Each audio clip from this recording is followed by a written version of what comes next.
আল্লাহ রাসূল সাল্লাল্লাহু আলাইহি সাল্লাম বলেছেন, সহিহ বুখারী কিতাবুল আযান হাদিস নম্বর 660, আল্লাহ রাসূল সাল্লাল্লাহু আলাইহি সাল্লাম বলেছেন, কঠিন কিয়ামতের দিন, যেই দিন আল্লাহ সুবহানাহু ওয়া তাআলার রহমত ব্যতীত অন্য কারো রহমত থাকবে না, সেই দিন আল্লাহ সুবহানাহু ওয়া তাআলা 7 শ্রেণীর ব্যক্তিকে তার আরশের ছায়া দিবেন, রহমতের ছায়া দিবেন। আপনি বুঝতে পারছেন, কিয়ামতের মাঠ অত্যন্ত ভয়ঙ্কর মাঠ। দুনিয়ার জীবনে আপনি দেখেন, আপনি করোনার সময় দেখেছেন এবং বর্তমান সময়ে দেখছেন, মানুষের জন্য উপকার আসে না। সন্তানকে যেই পিতা কষ্টের পর কষ্ট করে মানুষ করেছে, একটা সময় দেখবেন বড় হয়ে গেছে, বিবাহ হয়ে গেছে, সন্তান কথা শুনে না, সন্তান তার পিতাকে দেখে না।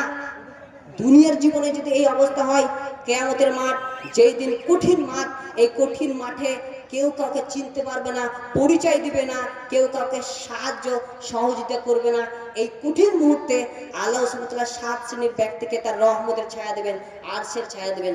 তার মধ্যে এক ইমামুল আদিল, ন্যায়পরায়ণ শাসক, যে ইনসাফ ভিত্তিক সমাজ পরিচালনা করেছে, যে ইনসাফ ভিত্তিক মানুষ, যে ইনসাফ ভিত্তিক রাষ্ট্র পরিচালনা করেছে, দেশ পরিচালনা করেছে, মানুষের প্রতি অন্যায় করেনি, জুলুম করেনি, মানুষকে ঠকায়নি, এরকম রাষ্ট্রনেতা, এরকম ইমাম আল্লাহ সুবহানাহু ওয়া তাআলা এই ব্যক্তিকে, এই রাষ্ট্রনেতাকে তার আরশের ছায়া দিবেন, রহমতের ছায়া দিবেন।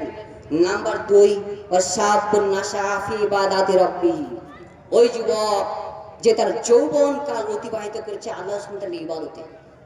যুবক ছেলে সালাত আদায় করেছে, দাড়ি রেখেছে, টাকনুর উপরে প্যান্ট পরেছে, এই যে যুবক যৌবনকালটা আল্লাহ সুবহানাহু ওয়া তাআলার ইবাদতে কাটিয়েছে, ফিতনার সময় নষ্ট হয়ে যায়নি, ফিতনার সময় ভ্রষ্টতার দিকে চলে যায়নি, হেদায়েত থেকে বিচ্যুত হয়নি, হেদায়েতকে ধরে রেখেছে, হেদায়েতের উপর অটল থেকে আল্লাহ সুবহানাহু ওয়া তাআলার ইবাদত করেছে, এই রকম যুবককে আল্লাহ সুবহানাহু ওয়া তাআলা কঠিন কিয়ামতের দিন তার রহমতের ছায়া দেবেন, আরশের ছায়া দেবেন।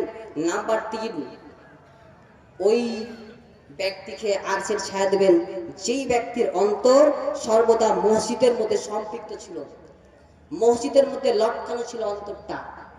যেমন ক্যালেন্ডার লটকানো থাকে না, ঠিক তেমনই তার মসজিদের মধ্যে তার অন্তরটা থাকতো। জোহরের সালাত আদায় করে আসতো, তারপরে মনে মনে চিন্তা করতো যে আসরের আজান কখন দিবে, আসরের ওয়াক্ত কখন হবে, আমি আসরের সালাত আদায় করতে যাব। আসরের সালাত আদায় করে আসতো, তারপরে সে মনে মনে চিন্তা করতো যে মাগরিবের ওয়াক্ত কখন হবে, মাগরিবের আজান কখন হবে। মাগরিবের আজানের 5 মিনিট 10 মিনিট আগে সে প্রস্তুতি নিত, সালাত আদায় করতে যাব। এইভাবে সে এক সালাতের পর আরেক সালাতের জন্য অপেক্ষা করতো, তার মনে মনে চিন্তা থাকতো, তার অন্তরটা সর্বদা মসজিদের মধ্যে পড়ে থাকতো। এই রকম ব্যক্তিকে আল্লাহ সুবহানাহু ওয়া তাআলা তার রহমতের ছায়া দেবেন, আরশের ছায়া দেবেন। আপনি বুঝতে পারছেন, যদি আপনার অন্তরটা মসজিদের মধ্যে থাকে, আপনি যদি স্বেচ্ছায় মসজিদের মধ্যে যান, স্বেচ্ছায় নিজ আগ্রহে যদি মসজিদের মধ্যে যান এবং সেখানে গিয়ে জিকির আজকার করেন, ইবাদত করেন, সালাত আদায় করেন, তাহলে এরও ফজিলত রয়েছে। আবু দাউদ হাদিস নম্বর 2494, আল্লাহ রাসূল সাল্লাল্লাহু আলাইহি সাল্লাম বলেছেন যে 3 ব্যক্তির দায়িত্বশীল আল্লাহ সুবহানাহু ওয়া তাআলা। কয়জন ব্যক্তির? 3 ব্যক্তির দায়িত্ব আল্লাহ সুবহানাহু ওয়া তাআলার। নাম্বার 1, ওই ব্যক্তি যে নিজ আগ্রহে মসজিদে যায়, এই ব্যক্তি ফিরে না আসা পর্যন্ত সেই ব্যক্তি আল্লাহ সুবহানাহু ওয়া তাআলার দায়িত্বে থাকে। নাম্বার 2, ওই ব্যক্তি যে জিহাদের ময়দানে চলে গেছে, যুদ্ধের ময়দানে চলে গেছে, এই ব্যক্তি ফিরে না আসা পর্যন্ত আল্লাহ সুবহানাহু ওয়া তাআলার দায়িত্বে থাকে।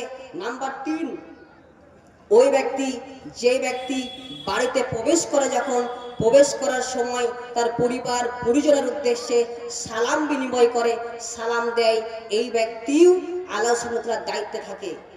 আপনি যদি বাড়িতে সালাম দিয়ে প্রবেশ করতে পারেন, তাহলে আপনি আল্লাহ সুবহানাহু ওয়া তাআলার হেফাজতে থাকবেন, দায়িত্বে থাকবেন। তো 7 শ্রেণীর ব্যক্তির মধ্যে 3 নম্বর শ্রেণী হচ্ছে ওই ব্যক্তি যার অন্তর মসজিদের মধ্যে লটকানো ছিল, সর্বদা মসজিদের মধ্যে লটকানো থাকতো। নাম্বার 4, ওই 2 ব্যক্তি যারা পরস্পরকে ভালোবাসতো আল্লাহ সুবহানাহু ওয়া তাআলার জন্য, তারা পরস্পর একত্রিত হতো আল্লাহ সুবহানাহু ওয়া তাআলার জন্য, তারা পরস্পর বিচ্ছিন্ন হতো আল্লাহ সুবহানাহু ওয়া তাআলার জন্য। এই 2 ব্যক্তিকে আল্লাহ সুবহানাহু ওয়া তাআলা তার আরশের ছায়া দিবেন। নাম্বার 5, ওই যুবক, যেই যুবককে একজন সুন্দরী নারী, একজন সুন্দরী সম্ভ্রান্ত পরিবারের নারী জেনার জন্য আহ্বান করে যে আসো তুমি আমার সঙ্গে জেনা করবে, প্রেম করবে, অবৈধ সম্পর্ক আমার সঙ্গে তৈরি করবে, তখন সে বলে ইন্নী আখাফুল্লাহ, আমি আল্লাহ সুবহানাহু ওয়া তাআলাকে ভয় করি। এই যুবককে আল্লাহ সুবহানাহু ওয়া তাআলা আরশের ছায়া দিবেন, তার রহমতের ছায়া দিবেন। নাম্বার 6, ওই ব্যক্তি যে এমন গোপনে দান করে, এমন গোপনে দান করে, এমন গোপনে দান করে যে তার ডান হাত কি দান করলো, ক টাকা দান করলো এটা বাম হাতও টের পায় না, এত গোপনে দান করে। এই যে গোপনে দান করে, এই গোপন দানকারী ব্যক্তিকে আল্লাহ সুবহানাহু ওয়া তাআলা তার রহমতের ছায়া দিবেন। আপনি বুঝতে পারছেন? নাম্বার 7, ওই ব্যক্তি গভীর রাত্রে উঠে নির্জন মুহূর্তে আল্লাহ সুবহানাহু ওয়া তাআলার ইবাদত করে, জিকির আজকার করে, আল্লাহ সুবহানাহু ওয়া তাআলার ইবাদত করে, তাহাজ্জুদের সালাত আদায় করে, নিজের পাপের জন্য ক্ষমা চায়, মাপ চায়। আর এই মাপ চাইতে গিয়ে, ক্ষমা চাইতে গিয়ে, আল্লাহ সুবহানাহু ওয়া তাআলার নিকট মাপ চাইতে গিয়ে তার চোখ দিয়ে অশ্রু প্রবাহিত হয়। এই ব্যক্তিকে আল্লাহ সুবহানাহু ওয়া তাআলা তার রহমতের ছায়া দিবেন, আরশের ছায়া দিবেন। আপনি বুঝতে পারছেন? যেই পয়েন্টটা আমরা নিয়ে এসেছি, আপনি যদি দান এবং সাদাকা করেন তাহলে এর একটা ফজিলত হচ্ছে আপনি রহমতের ছায়া দিবেন। গোপন দান করবেন, মানুষকে জানানোর প্রয়োজন নেই। মানুষকে জানিয়ে কি হবে? আপনি প্রতিদান চাইবেন তো আল্লাহ সুবহানাহু ওয়া তাআলার কাছে, এর প্রতিদান দিবে তো আল্লাহ সুবহানাহু ওয়া তাআলা। তো আপনি মানুষের কাছে বা মানুষকে দেখানোর উদ্দেশ্যে কেন দান করবেন? মানুষকে দেখানোর উদ্দেশ্যে দান করবেন না, একমাত্র আল্লাহ সুবহানাহু ওয়া তাআলাকে সন্তুষ্ট করার জন্য গোপনে আসবেন। যেই জায়গায় দান করার জন্য ব্যবস্থা রাখা হয়েছে সেই জায়গায় গিয়ে আপনি দান করবেন। এই দান যদি আপনি গোপনে করতে পারেন তাহলে এর ফজিলত হচ্ছে আপনি আরশের ছায়া পাবেন, রহমতের ছায়া পাবেন।